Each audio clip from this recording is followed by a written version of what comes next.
ദൈവനാമത്തിന് മഹത്വമുണ്ടായിരിക്കട്ടെ. വീണ്ടും ഒരു ക്രിസ്മസ് കാലം കൂടി ആഗതം ആയിരിക്കുന്നു. അതുകൊണ്ട് അവൻ തന്നെ നിങ്ങൾക്ക് അടയാളം തരും.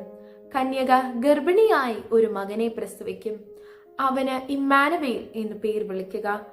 യെശയ്യാ പ്രവാചകന്റെ പുസ്തകം 7-ാം അധ്യായം 14-ാം വാക്യമാണിത്. മാനവരാശിയുടെ പാപമോചനത്തിനായി ഭൂമിയിൽ അവതരിച്ച രക്ഷകന്റെ പിറവി കൊണ്ടാടുന്ന ഈ വേളയിൽ നാം നമ്മോട് തന്നെ ചില ചോദ്യങ്ങൾ ഉന്നയിക്കേണ്ടിയിരിക്കുന്നു.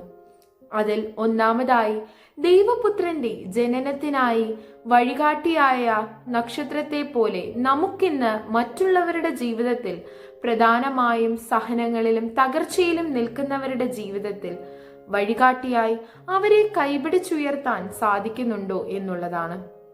രണ്ടാമതായി, ദൈവ അന്വേഷണത്തിൽ തീക്ഷ്ണതയുള്ളവരായി ദൈവകൃപയിൽ നിലയുറച്ച വിശ്വാസത്തിൽ നമുക്കിന്ന് ജീവിക്കാൻ കഴിയുന്നുണ്ടോ എന്നുള്ളതാണ്.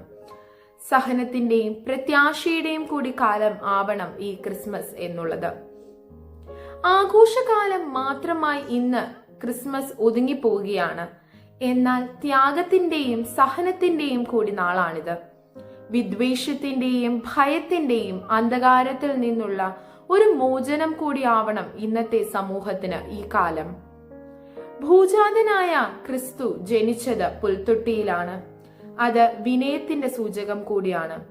എന്നാൽ അത് നമ്മളിൽ ഒരു ചോദ്യം കൂടി ഉന്നയിക്കുന്നു. നമുക്ക് ഇന്ന് നമ്മുടെ ജീവിതത്തിൽ ക്രിസ്തുവിനായി ഒരു സ്ഥാനം ഉണ്ടോ എന്നുള്ളത്. സമ്മാനങ്ങൾ നൽകാൻ തിരക്ക് കൂട്ടുന്ന രാജാക്കന്മാരെ നമുക്ക് കാണാം.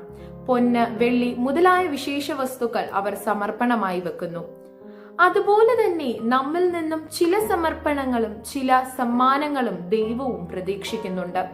അത് വേറൊന്നും തന്നെയല്ല, നമ്മെ തന്നെ ദൈവസന്നിധിയിൽ പൂർണ്ണമായി സമർപ്പിക്കുക എന്നുള്ളതാണ്. ഓർമ്മപ്പെടുത്തലിന്റെയും പ്രത്യാശയുടെയും സ്നേഹത്തിന്റെയും സമാധാനത്തിന്റെയും സഹനത്തിന്റെയും ഒരു നാൾ ആവണം ക്രിസ്മസ് കാലം എന്നുള്ളത്.